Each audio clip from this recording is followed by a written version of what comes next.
Hi there, Lindsay here, the Frugal Crafter. Today I'm going to share some tips on how to fix your mistakes when you're doing watercolor. Now this is a time lapse. It's a little bit different than what I usually post for Watercolor Wednesday, but when I recorded this, I didn't narrate it live. And so, and it was kind of long. It took me about an hour and 20 minutes to create this drawing or painting, whatever you want. I start with the drawing and, ink it and then painted it. So it wasn't exactly my typical Watercolor Wednesday type of project, but I think there's enough watercolor gems here that would make it worthwhile for a watercolor audience. So I started off on some watercolor paper. This is kind of an interesting paper. It's got glitter embedded in it. It's by Paul Rubens, and I thought it would be really fun. I also wanted to try out the 3 colors of Marie's Masters watercolors I bought this summer, just to see how well they mixed and how much variety in colors I could get from that triad. And I have crimson, lemon yellow, and ultramarine blue. Now I'm sketching in with a brown Col Erase pencil by Prismacolor. Those are available in packs of 12 or 24. I'm not sure if they're doing the individual colors anymore. They used to, but I know they're discontinuing them. So, if there's one color you particularly like from that line of pencils, I would snag them now while you still can.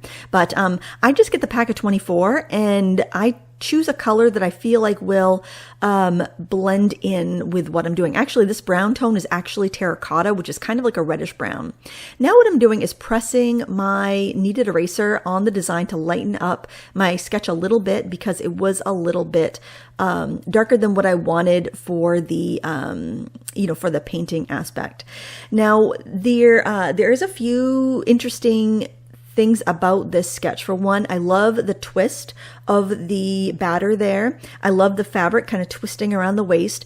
I love the fact that you can't see the face. You see the batting helmet. You can't see if there's a grate on it or not. And the hair is long enough that it could be a softball player or a baseball player. And I like that. I have 3 kids that played Little League baseball and Little League softball. So I love the kind of generic quality of this. And also my kids' junior high colors were blue.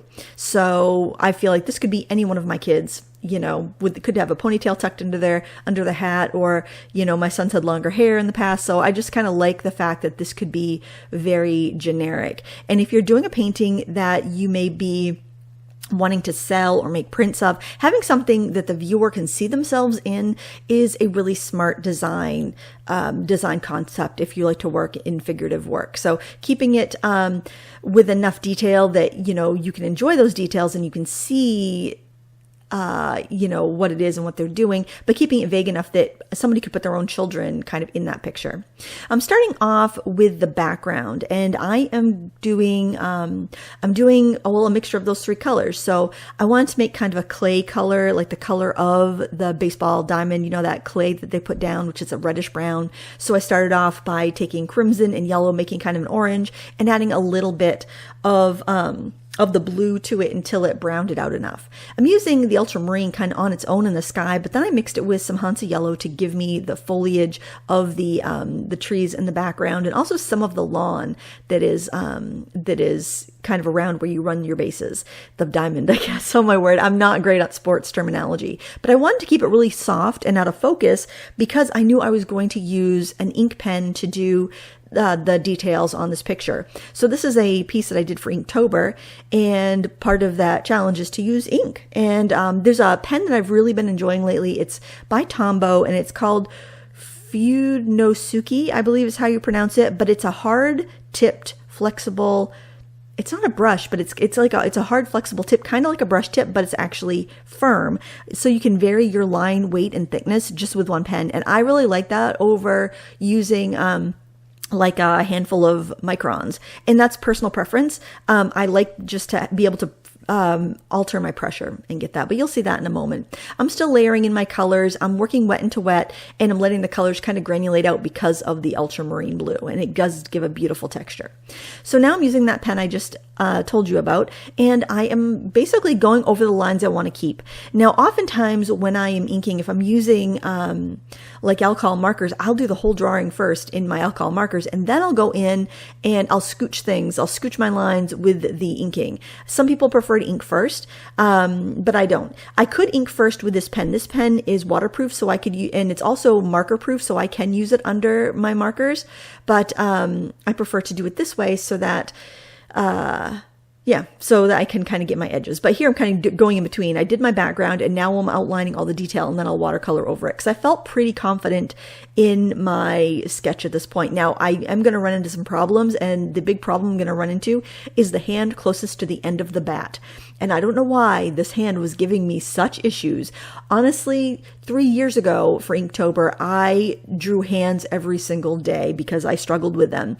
And I got confused drawing the hand, so much so that I ended up putting an extra finger on that hand. And first I had it right, and then I thought I had it wrong, and I redid it, and I realized that no, I had it right to begin with, and I did it wrong. So I think here I'm putting in, I only have room for 4 fingers, which is right because the thumb should be on the other side, but I didn't when I filled in the background, I didn't leave room for that little thumb peeking out from the front. And then I'm like, this doesn't look right. It looks like he doesn't have enough fingers. So I was like, oh no, what am I going to do there?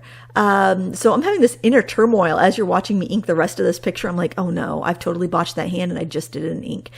If I had just left it alone, I would have been fine. But you're going to see me rework this, and you're going to see how I turned out. Actually, the hand came out much better in the end, but because the angle is still a little bit off there, it doesn't look right to me. It doesn't look right to me looking at the footage either. So, I knew something was off, but I was thinking it was because I needed an extra finger in there, not thinking the thumb would be on the other side of the bat.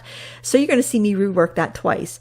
But for now, I erased over all of my inking. I just went over with a soft white eraser. They're made from like plastic or vinyl, and you can even pick them up at the dollar store, but this one happens to be a Prismacolor branded one, and I'm just kind of brushing all those crumbs away. I generally like to use a watercolor brush to do that, and now I am ready to begin the painting process. Let me introduce to you my secret weapon, and it is called watercolor ground. This is Daniel Smith white watercolor ground. I've had this jar of it for a long time, and it is basically it's like a liquid paper. It's a primer that like you could use this on wood or metal or whatever you want so that you can paint watercolor on top. It's a kind of like a gesso for watercolor. Now I am reworking this hand. It didn't look right. I felt like I needed to have it a little bit thicker on where it's holding up against the butt of the bat, and I also felt like I needed to rework the arm a little bit. So I'm actually going right over my ink line there because I'm going to push it out a little bit. I'm trying to figure out where I went wrong, and I'm basically using that watercolor ground to erase any of the pen that I don't feel is right so I can redraw it. So I'm getting rid of the line also because I think I've got to bring that angle in a little bit more on the hand so it can have a better, just a little bit better of an angle there. Now I will link the reference photo I used down below so you can take a look at that if you want to try drawing this for yourself, but it just didn't look right to me, and so I just wanted to wipe it out and start over. I let I want to call it liquid paper, but it's watercolor ground, dry completely, and I used my heat tool to help it. The heat tool does not blister the watercolor ground if used, fairly conservatively, and then I went in with my lines, and look, extra finger right there. It didn't occur to me at this point. I thought but the angle and the shape were better, so it does not occur to me for a while that I messed that up. Now you want to make sure your ink is dry, and then you can go in and fill in with your watercolor. Just be careful. The watercolor ground texture and absorption is not the same as paper, so you do need to use a little bit of caution there because it's not going to be a seamless look, but it's certainly better than having a mistake. But still, we're gonna have to get back in there and fix it later, but there you get to see how I did it the first time anyway. Oh, sometimes projects just go like that. So I'm using all 3 colors to make a brown. So when I want to make a brown or an earth tone, I start with orange. So I mix red and yellow. And then I add little bits of blue until I get it to the tone that I want. If my brown comes out too dark, then I can just clean my brush off, blot it off, and go in and wipe out some extra color if I want to lighten it. The crimson that I have here is just called crimson. It's PR 149, and it is fairly neutral, but I would say it might even be a smidgen on the warm side. So I wouldn't be able to get really good pinky undertones here or really bright purples, but this triad is actually really handy, and I do recommend recommend it. And I will have a review on these colors, these 3 colors of the Marie's Masters watercolors that I bought in probably a couple of weeks. I like them quite a bit, these 3 colors anyway. If it is an indication of how the paints are in general, then I think they're a wonderful value because they are very affordable and they are higher quality than the Phoenix watercolors that I reviewed recently. So that's good because I thought they might be the exact same thing because some of the color numbers matched. So I thought maybe they were just the same thing rebranded, but it doesn't appear to be. As I swatched them out side by side, they do seem to be more higher pigmented. But anyway, very easy to use paints. I'm just going in and giving a kind of a wash of the blue over the shirt and the hat. I'm going in with a more concentrated color right from the pan on my brush for the wrinkles to give it a little bit of depth of color. But yeah, it's pretty much filling in my design. And when you do your inking before you do the painting, it does almost have a little bit of a coloring book feel. And really your ink does a lot of the work. So it makes the painting process quite a bit quicker. To make a gray, what I like to do is, again, make my orange and then add equal parts blue to that until I balance it out. So when you're making gray, what you want to do is look for opposites and just add them in. Now here I realize, oh no, I have one too many fingers here and I don't have the thumb. So I'm going in and I am wiping out those fingers and I'm adding a little space to put the thumb in. But the shape of the hand was okay, so I didn't need to really expand the hand at all. I just needed to add that thumb and wipe out my lines so I could redraw the fingers. And yeah, that's a wonderful thing about watercolor ground. I don't like painting on watercolor ground just for the sake of like being able to paint on wood or tin. Some people do. I tried it, wasn't my cup of tea. I've also used it if I've like done working in a sketchbook and I've really messed up a page and I don't want that in my sketchbook anymore, then I will paint over a page of my sketchbook so I can repaint it. But painting on a large area of watercolor ground is not my idea of a good time. You might like it, I do not. But as far as using watercolor ground as an undo button, it is fantastic and I highly recommend it. Here you can see I'm using my heat tool to dry it. Now generally I would say do not use your heat tool to dry an acrylic medium, which I do believe watercolor ground is an acrylic based product. So you do want to make sure that you keep it stirred up and you check on it. If it looks like it's getting too thick, you can add a little bit of distilled water to it and stir it up to make sure you don't lose it. Because a big jar like that, I got the I think 16-ounce jar, that's going to last me forever if it doesn't go dry before I get a chance to use it up. So, just care and maintenance of your materials. Don't let it freeze. You check it out. I do believe it's closer to a gesso, but it doesn't have as much binder in it as a regular. This is my opinion.